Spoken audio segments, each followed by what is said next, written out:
La siguiente es una producción del Centro Misionero Bethesda. Palabra de Reino. Estás lleno de la salvación de Cristo, estás lleno de la justicia, de la santidad, de la verdad. Escuelas de formación. Sanidad interior. Testimonios de vida. Tenía 7 enfermedades, mejor dicho, y el trombo que me dio en la cabeza, el doctor dijo que yo no tenía nada. Que ¿Hiciste todos los exámenes? Todos los ¿Y cómo te exámenes, salieron? todos me salieron bien. Entonces yo traje. ¿No podías levantar el brazo? No, me dolía mucho. ¿Y el Señor te sanó hoy? Ya me sanó.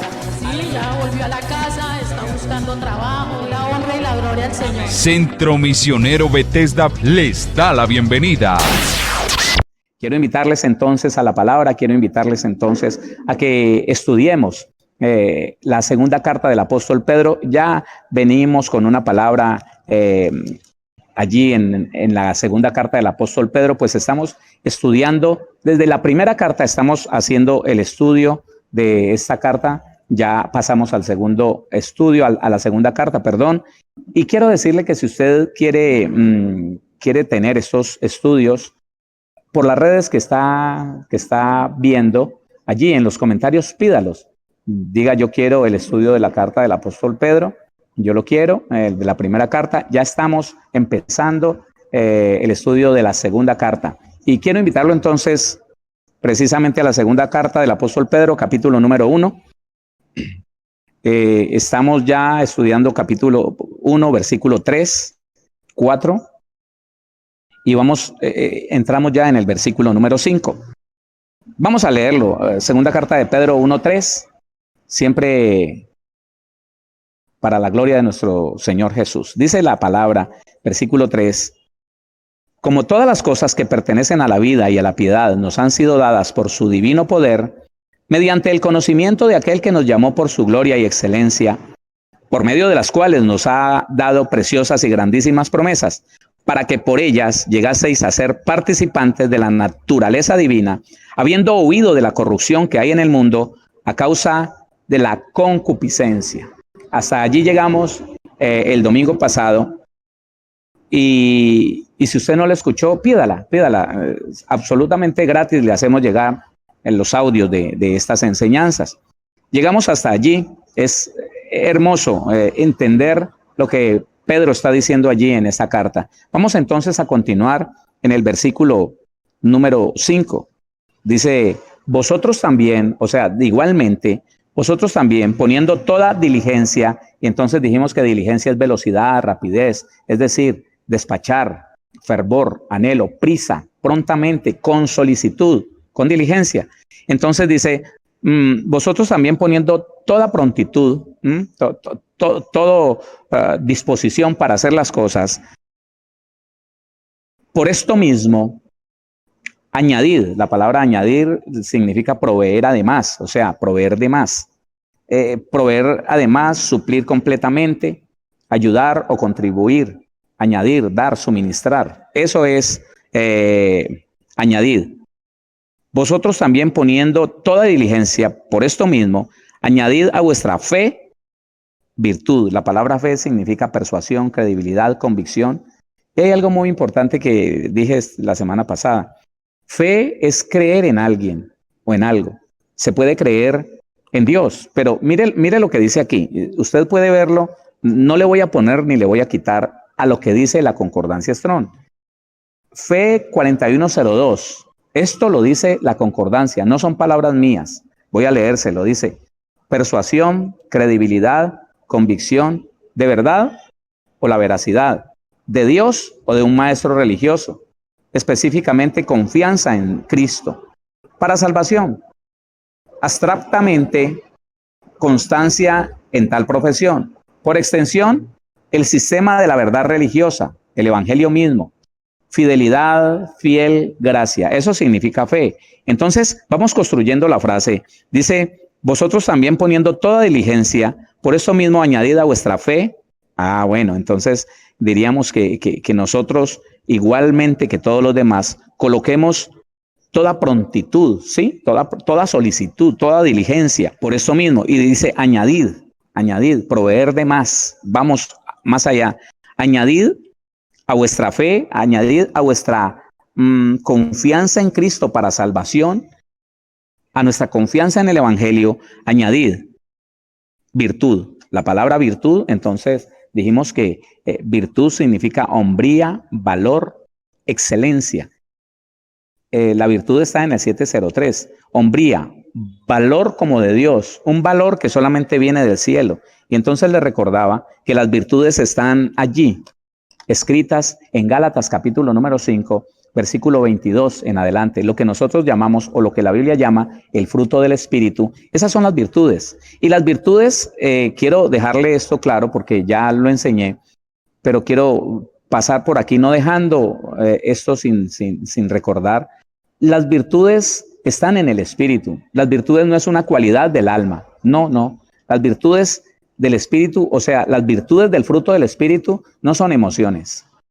Están en el Espíritu y son para determinar el carácter del ser humano. De tal manera que no nos equivocamos al asegurar que el fruto del Espíritu es el carácter de nuestro Señor Jesús. Es el carácter, no es otra cosa.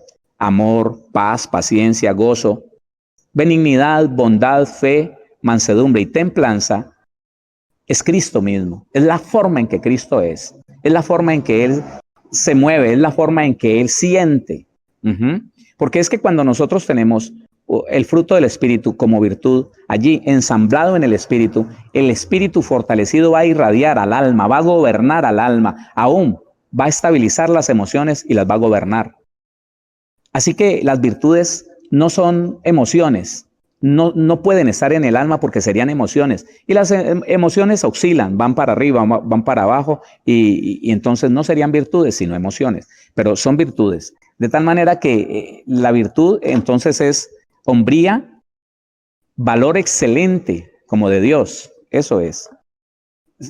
Eso es lo que dice, añada a su fe valor como de Dios, los valores del fruto del Espíritu. Porque nada hacemos, y esto no lo dije, nada hacemos con tener mucha fe, pero vivir de acuerdo a las obras de la carne. No vale de nada. Mire, anulamos lo que estamos diciendo, anulamos lo que queremos hacer pensar a los demás, que somos hombres de Dios, cuando nuestra vivencia es las obras de la carne. Entonces hay ira, hay pleito, hay contienda, hay deseos sexuales pecaminosos, hay toda clase de prácticas horrendas, que la brujería, que la hechicería, que el homicidio. La Biblia dice que el que odia a su hermano es como que hubiera matado. El que se enoja contra su hermano es como que lo hubiera matado. Eso dice el Señor Jesús en Mateo capítulo 5.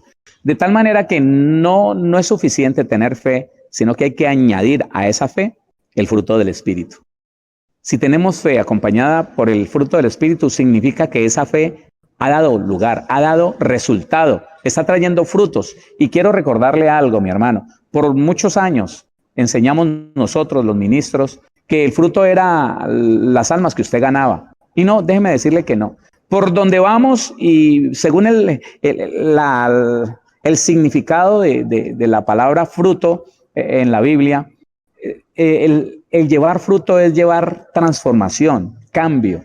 Llevar fruto es el fruto del Espíritu. Eso es que el mal genio ya no es mal genio, el que robaba ya no roba, el que tomaba licor ya no se embriaga en sus emociones, no se llena de ira, no es enemistoso, no le deja de hablar a la esposa, no le deja de hablar al esposo, no practica las obras de la carne. Eso es. Entonces llevar fruto es cambio. El evangelio es cambio. Alguien que diga que es cristiano hace muchos años y no ha cambiado, sigue siendo igual, ahora con una jerga bíblica, no hizo nada. No avanzó, no le aprovechó el evangelio. Continuamos entonces, dice, vosotros también poniendo toda diligencia por esto mismo, añadid a vuestra fe virtud, a la virtud conocimiento, y la palabra conocimiento es muy hermosa porque, ¿sabe una cosa? Eso es lo que pide Dios. Pedro está tan conectado con el Espíritu que está diciendo, mire, a esas virtudes usted le tiene que añadir conocimiento. La palabra conocimiento significa conocer el acto, sabiamente, ciencia, conocer, saber, absolutamente, notar, reconocer, saber, sentir. tener, entender, informar, llegar al conocimiento, cerciorar, comprender. Y yo quiero que usted vaya conmigo a Jeremías para que nos demos cuenta de algo que el Señor dice, para que usted se dé cuenta o recuerde más bien la importancia que tiene el conocimiento de Dios para el mismo Dios. Mire que esto del conocimiento, cuando Pedro dice, añada a su fe virtud y a su virtud conocimiento, dice Jeremías 9, 23 y 24. Es tan importante que mire lo que dice el Señor en Jeremías 9, 23 y 24. Así dijo Jehová. Mire que no lo dijo nadie, no lo dijo ninguna persona, ningún ser humano. Así dijo Jehová, no se alabe el sabio en su sabiduría, ni en su valentía se alabe el valiente, ni el rico se alabe en sus riquezas. 24. Mas alábese en esto. Nos podemos alabar. Mire esto. Mas alábese en esto el que se hubiere de alabar, en entenderme y conocerme. Deténgase ahí. ¿Sabe qué quiere Dios? Que usted y yo lo entendamos y que lo conozcamos. Escuche, una fe sin virtudes del fruto del Espíritu es una fe muerta, porque la virtud del fruto del Espíritu me lleva a obrar de acuerdo a esa nueva naturaleza y de acuerdo a esa fe. Claro, voy a expresar mi amor, voy a expresar el perdón, voy a expresar la benignidad, la bondad, voy a expresar la mansedumbre, voy a expresar la paciencia. Esto es hermoso. Pero una fe con virtud y sin conocimiento de Dios me puede llevar a hacer lo incorrecto. Porque si yo creo que Dios me está pidiendo que ore para que otro sea cortado, no conozco al Señor. No lo conozco. Porque si aún llegara yo a creer que porque el brujo es el brujo y está haciendo conjuros y hechizos, si me lleno de miedo pensando que es que eso va a afectar la iglesia, bueno, sí la afecta cuando no hay fe, cuando no hay virtudes. Si yo creo eso y entonces empiezo a pelear como en el Antiguo Testamento, Padre, córtalo, Señor, córtalo ahora. El Señor dice, hijo, no me conoces, no sabes de qué espíritu eres, no me conoces porque yo no he venido a destruir el mundo, yo no he venido a condenar el mundo. Y si mato a ese brujo así como está, no le doy oportunidad a que se convierta, a que se arrepienta. No sabes quién soy yo, no me conoces, no me entiendes. Que yo he venido es a salvar al mundo, no a condenarlo. Eso es. Pedro está diciendo, ¿cuánto le falta a la iglesia que no estudia, que no tiene una comunión cercana con Dios, que no se mete en la presencia del Señor y se queda quieto para que Dios le ministre, para que Dios le hable, para que Dios le muestre cuál es su voluntad? Entonces leamos ese versículo 24, dice, mas alábese en esto el que se hubiere de alabar, en entenderme y conocerme. Dice la Biblia,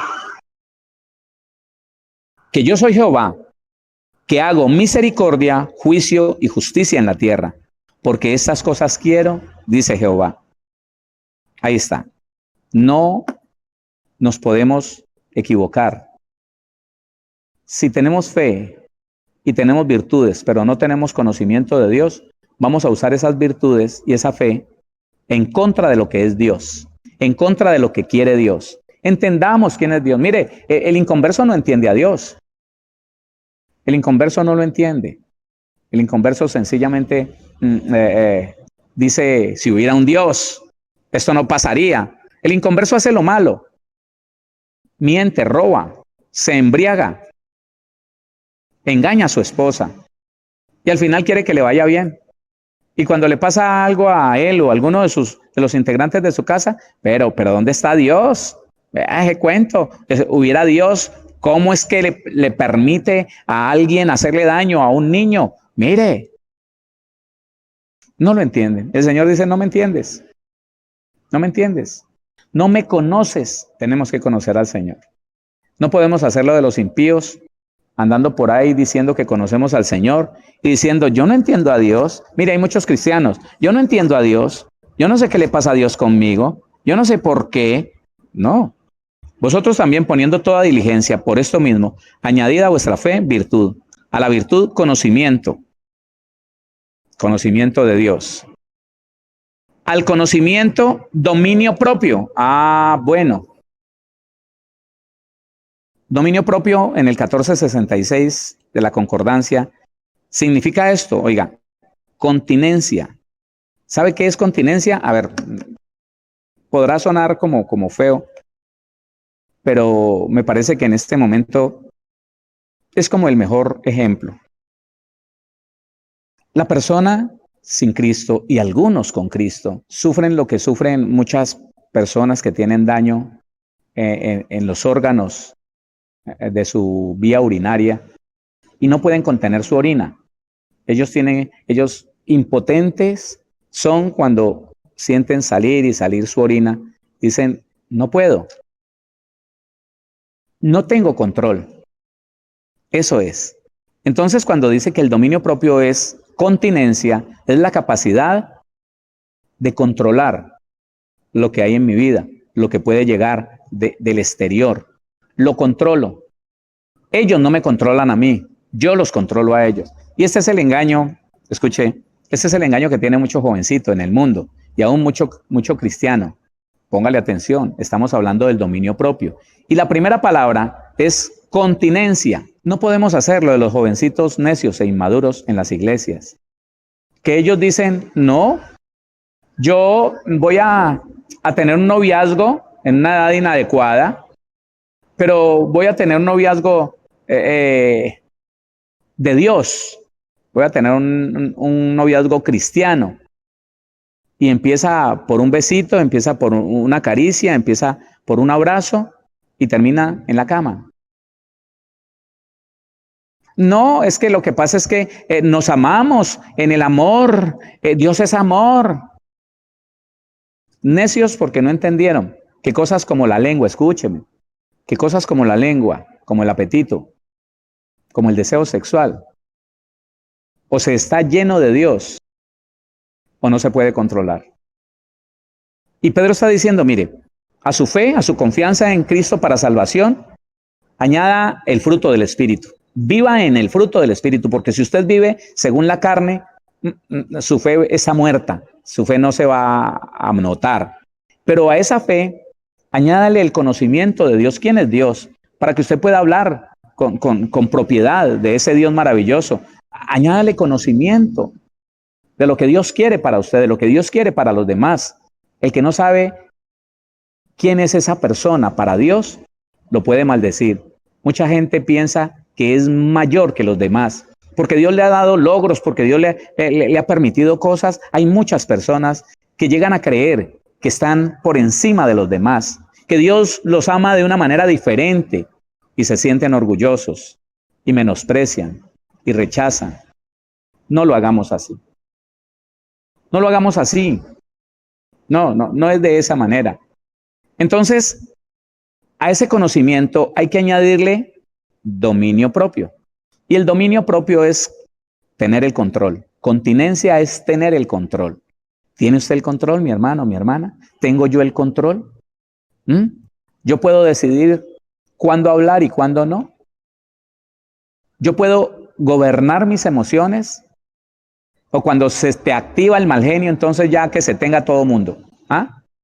Cuando se te activa la ira, entonces ya se te olvidó todo. No estás en control. Escúchame, si tú sientes que en algún área de tu vida no tienes el control, no eres el que gobierna algún área de tu vida, tienes problemas. Tienes problemas y tienes que ir a la presencia del Señor a buscar ayuda. Porque debemos añadir a estas cosas anteriores el dominio propio. Y el dominio propio significa esto, escúcheme. Continencia, templanza. Así que aquí hay una virtud del fruto del Espíritu, la templanza. Actívela, ya la tiene. Manifiesta las virtudes del Señor. Active el dominio propio, que es templanza. También dice dominio propio, fuerte en una cosa. Convicción. Cuando una persona es fuerte en una cosa, no es una idea que tiene. No es un concepto que hay en su vida, sino una convicción. Yo ya entendí quién es mi Señor, quién es mi Dios, qué quiere de mí. Estoy convencido de esto. Mire, yo quiero hacerle una recomendación. La hace la Biblia. Cuando usted siente que en su alma quisiera darle gusto a los que están a su alrededor. Que usted a esa persona importante casi que no es capaz de decirle que no a lo que él pide, a lo que ella pide. Sí, porque es que hay personas que se relacionan contigo en base a que hagan la voluntad de ellos. Sí, hay personas que condicionan la amistad, tu amistad con ellos, la condicionan a que tú los respaldes en todo y que hagas su voluntad, no la de Dios. Y cuando sientas que eso en tu vida es una inclinación, como a buscar aceptación, como a buscar que la persona te diga sí, te sonría, hay un problema allí. Hay un problema de autoestima. Y esto tiene que ver con el dominio propio. Entonces dice, fuerte en una cosa, convicción, no peco, no miento. Aún si esa mentira me va a traer algún beneficio, no miento. Soy fuerte en lo bueno, no en lo malo. Dice, fuerte en una cosa, magistralmente, bien controlado. Me gustan todas estas palabras de la palabra dominio propio. Bien controlado. No es una persona que se desestabiliza, que de un momento a otro se pone a gritar, o que sale llorando, o que se entristece, o que se pone nostálgico, que se va a la depresión. No, no señor. No, no es esa persona. Dice,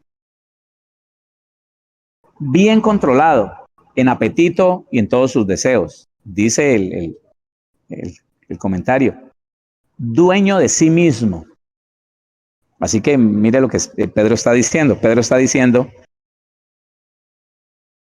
al conocimiento de Dios, gobierno personal, dominio propio. Al dominio propio, paciencia. La palabra paciencia en el 5281 significa resistencia o aguante. Alegre. O sea, póngale cuidado.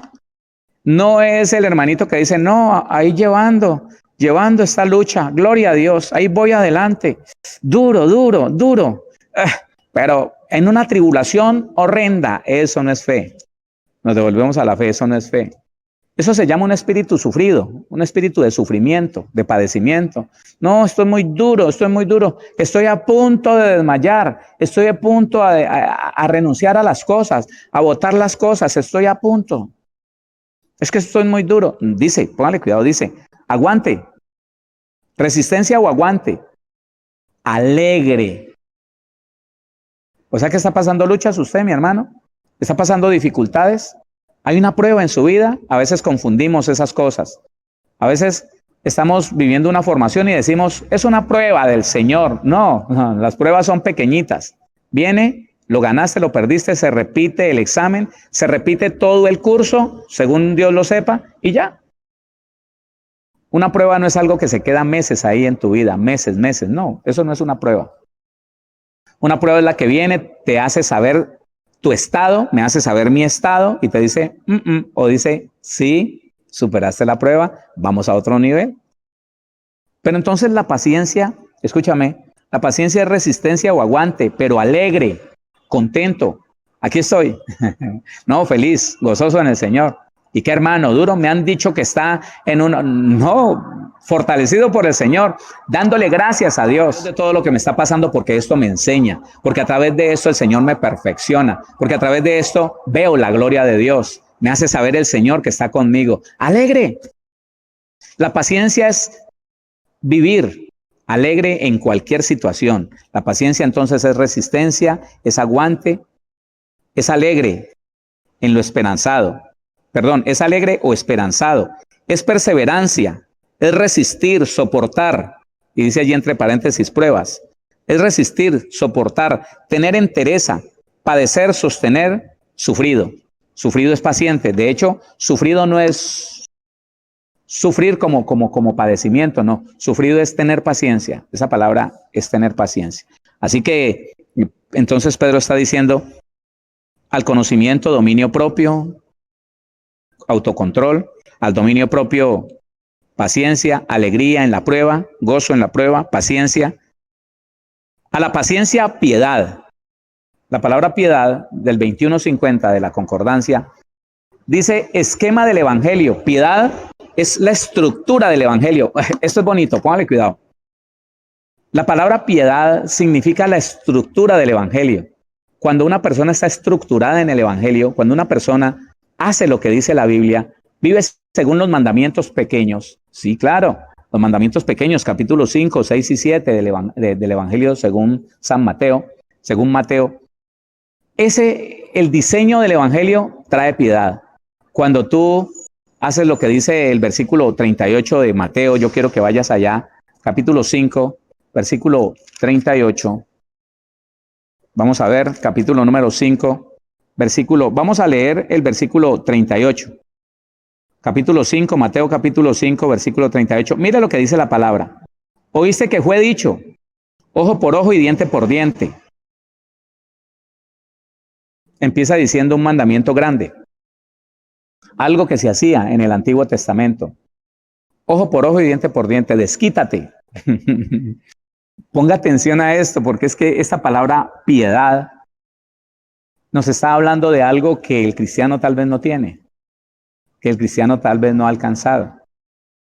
Y es que piedad es la estructura del evangelio. Dice esquema del evangelio. Esquema es estructura. ¿Cómo está diseñado el evangelio? Así, como lo dijo el Señor Jesús. Entonces está diciendo, oíste que fue dicho, ojo por ojo y diente por diente. Ojo por ojo y diente por diente. Desquítate de lo que te hagan. Si alguien te insulta, insúltalo también. Si alguien te ofende, oféndelo más. Si alguien te roba, busca cómo robarlo a él también. Desquítate. No te quedes con la ofensa. Ojo por ojo y diente por diente. Pero dice la palabra, el versículo 39. Pero yo os digo, ¿sabe qué significa la palabra? Pero yo os digo, es como, eso ya no. Entendamos, por favor. Mire, ¿sabe una cosa? El cristiano se quedó en los mandamientos grandes. No matarás, no robarás, no adulterarás. Y la salvación viene por los mandamientos de justicia, los mandamientos muy pequeños. Lo que estructura el evangelio, la piedad. Una persona es piadosa porque, mire, se ha confundido tantas cosas. Hemos sido engañados con tantas situaciones que mucha gente ha pensado que piedad es estar así siempre. Santo, santo. Oh, gloria a Dios, gloria a Dios. Pero van y lo tocan y le dicen, hermanito, que vaya donde el pastor. ¡Ah! ¿Qué pasó? Hermano, sea sabio, estoy orando, estoy en comunión con mi Padre. Parece que estuviera en comunión con un demonio porque se airó. Porque se llenó de ira porque se salió de los cabales. ¡Ah, hermano! No. Entonces dice, ojo por ojo, oíste que fue dicho, ojo por ojo y diente por diente. Pero yo os digo, no resistáis al que es malo. Ese es el diseño del evangelio. Yo antes me desquitaba y no se quedaba ninguno sin que llevara más de lo que me dio. Claro, claro. A mí me las pagaba el que me las hacía. ¿Y usted conoce a alguien que haga lo mismo hoy en el evangelio? Ese no conoce lo que es la piedad, porque la piedad es la estructura, el esquema del evangelio. La estructuración del evangelio es la piedad. Alguien es piadoso cuando conoce estos mandamientos muy pequeños y los hace. Y los hace. Entonces dice, pero yo os digo, no resistáis al que es malo. Antes, a cualquiera que te hiera en la mejilla derecha, vuélvele también la otra. Ay, pastor, eso es tontada. Eso es una bobada. ¿Cómo así? O sea que Dios me manda que yo sea bobo. ¡Pah! Aquí está la otra. Bueno, eso fue lo que hizo el Señor Jesús. Eso fue lo que el Señor Jesús hizo. Y lo que nos manda a nosotros a hacer. Porque si no, mire, es tan bonito entender lo que dice la Biblia. Pero yo os digo, no resistáis al que es malo. Antes a cualquiera que te hiera en la mejilla derecha, vuélvele también la otra. Al que quiera ponerte a pleito y quitarte la túnica, déjale también la capa. Esa es la estructura del Evangelio. Eso es. Ese es el diseño del Evangelio. De tal manera que el que no conoce esto y no lo vive, no es piadoso. No nos engañemos. Ahí está el capítulo 5, 6 y 7, enseñándonos el Señor Jesús la manera de vivir de acuerdo a la justicia. ¿No ha notado usted, mi hermano, mi hermana, no ha notado usted que la Biblia no dice, mas buscad primeramente el reino de Dios y sus milagros? ¿O el reino de Dios y sus riquezas? ¿O el reino de Dios y sus dones? ¿No ha notado eso? La Biblia dice, mas buscad primeramente el reino de Dios y su justicia. Esto es justicia de Dios. Para ti y para mí no serán justicia, serán una bobada. ¿Cómo que le voy a regalar a alguien que me pida algo, le voy a encimar de más? ¿Ah? Que si me pide el televisor, entonces le entrego también no sé, el Blu-ray. ¿Ah? O la barra de sonido. Eso es bobada. No, perdóneme. Una de las cosas que adquirimos cuando empezamos a conocer a Dios y a entenderlo es que nada tiene que ver tu justicia y mi justicia con la justicia de Dios. Nada tiene que ver. Entiéndalo. No, nada tiene que ver. Así que allí está. Y a cualquiera que te obligue a llevar carga por 1 milla, ve con el 2. Vea, que hágame el favor y listo, está bien. Pero muévase, sí señor. ¿Hasta dónde vamos? Hasta allí. Listo. Y dígame, ¿qué más hago? ¿Cómo? No, uno está predispuesto. No, llame a otro, olvídese. ¿Qué tal? No, llame a otro. Entonces, ya le dejo la idea de lo que es piedad. Volvemos a la segunda carta del apóstol Pedro. Y miramos qué sigue diciendo el apóstol Pedro en su segunda carta. Segunda carta de Pedro, capítulo 1. Estamos en el versículo 6. Al conocimiento, dominio propio. Al dominio propio, paciencia. A la paciencia, piedad. Pasamos entonces al versículo número 7. A la piedad, oiga, a la vivencia de la estructura del Evangelio, a la piedad, afecto fraternal. ¿Qué significa afecto fraternal? Dice amor fraternal, que ama a los hermanos. Y en una generalidad, en un contexto total, escúcheme, en un resumen total, el amor es el deseo y la acción de hacerle el bien a los demás. Eso es. Y que haya amor hacia los hermanos, amor hacia... El amor debe ser uno solo. Solo que el amor, este afecto fraternal, es un amor, es un deseo de hacerle el bien a los hermanos. No son mi familia. Escuche esto, por favor. Porque nosotros venimos de una cultura donde tenemos prioridades y tenemos, yo me acuerdo, preferencias. Entonces, si es para mi hijo, no hay problema. Si es para mi nieto, no hay problema. Si es para mi esposa, no hay problema. Pero es alguien de la calle, hay problema. Y la Biblia dice que nosotros no deberíamos amar más a los que son parte de nuestra familia, no los deberíamos amar más que a cualquier persona de la calle.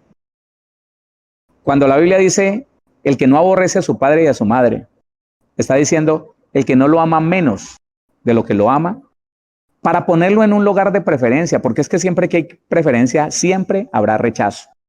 Porque si tú prefieres al hijo mayor, automáticamente estarás rechazando al hijo menor. Porque si prefieres a tu única hija, estarás rechazando a tu esposa. Vas a poner como prioridad. Y el Señor dice, no. Deberíamos amar con el mismo amor, tanto a familiares como no familiares. Deberíamos querer el bien de nuestra familia inmediata como de aquel desconocido. Eso es. El amor fraternal, entonces, es el bien expresado a nuestros hermanos, el bien. Nunca le hagamos daño. Por favor. El amor es sencillamente prohibirse hacerle daño a las personas y siempre buscar de hacerles el bien.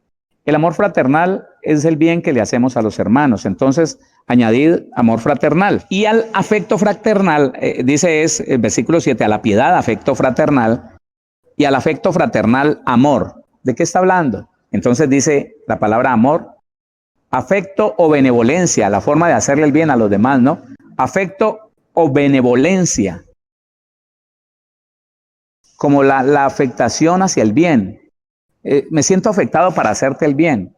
Me siento afectado para no dañarte, para no hacerte ningún daño, para no ofenderte. Eso es.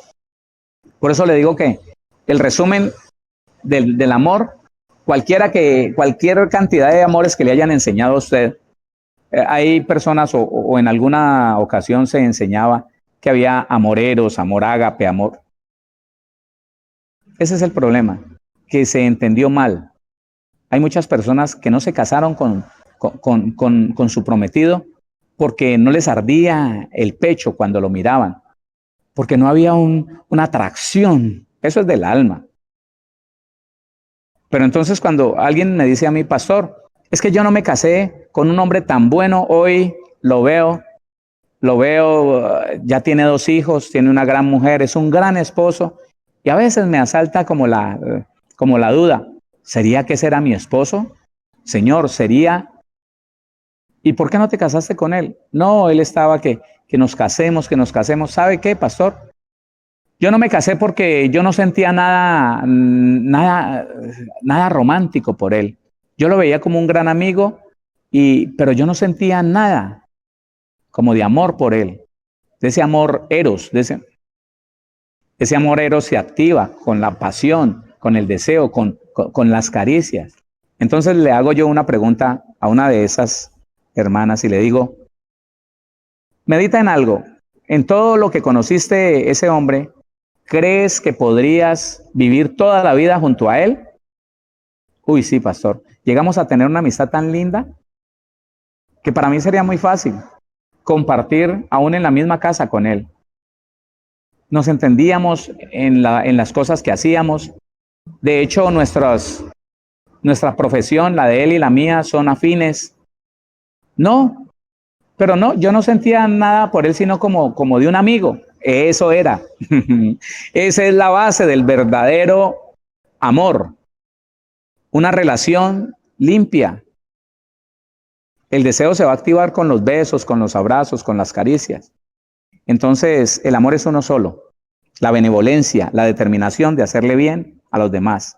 También dice festín de amor. Festín de amor. Entonces, estamos aquí, a la piedad, afecto fraternal, y al afecto fraternal, amor. Dice el versículo número 8.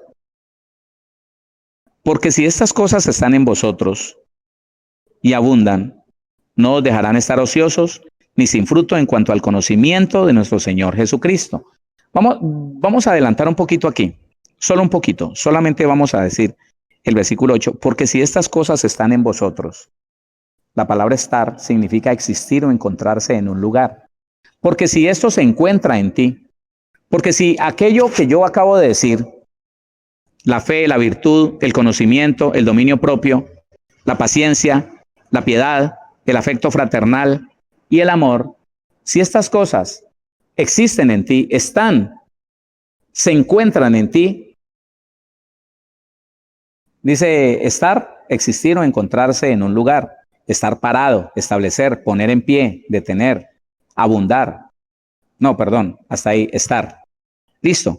Entonces dice, porque si estas cosas permanecen en ti, están en su lugar, en vosotros, y abundan, la palabra abundar significa hacer o ser más. Abundar a ver, yo recuerdo que añadir 20-23 y abundar 41-21 no son la misma palabra, pero son símiles. Mire cómo añadir dice proveer de más, suplir completamente. Y la palabra abundar dice hacer o ser más. Es decir, aumentar, superabundar, hacer abundar, crecer, más en cantidad, número o calidad. También en plural, la porción mayor, más adelante, más excelente.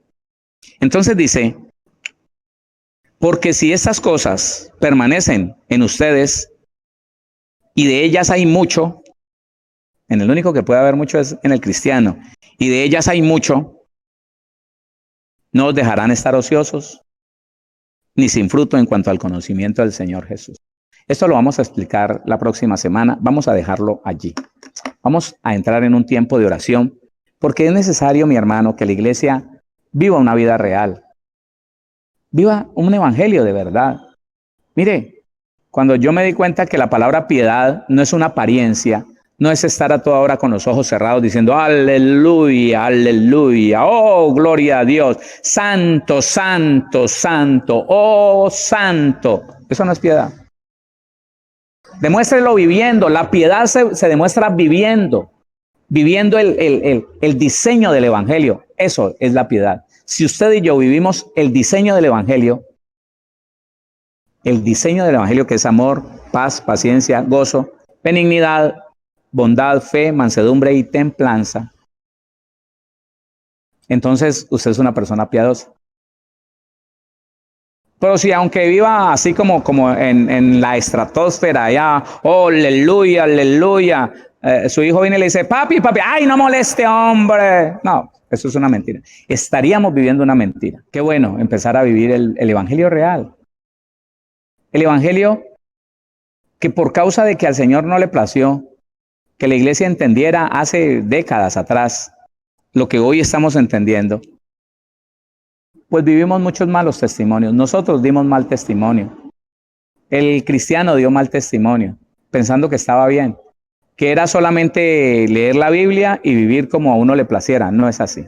Vamos a orar para que el Señor primero nos haga entender, luego nos dé la convicción de obedecer y ser transformados por Dios. Padre, te damos gracias, bendito Señor. Alabamos tu nombre y te exaltamos con todo nuestro corazón. En el nombre de Jesús de Nazaret, hoy, Señor mío, reconocemos que necesitamos de tu ayuda para seguir siendo perfeccionados, para seguir viviendo esa transformación, Señor, de una manera permanente, poderoso Dios. Señor, queremos vivir el evangelio tal y como es.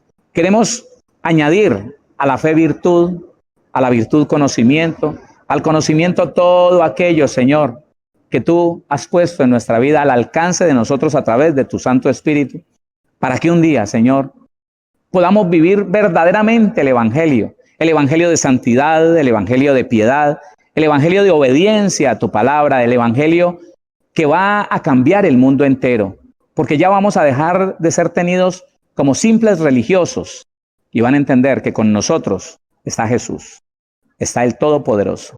Bendito es tu nombre. Gracias te damos, bendito Dios. Gracias te damos, maravilloso Señor. En ti ponemos, Señor, nuestra esperanza.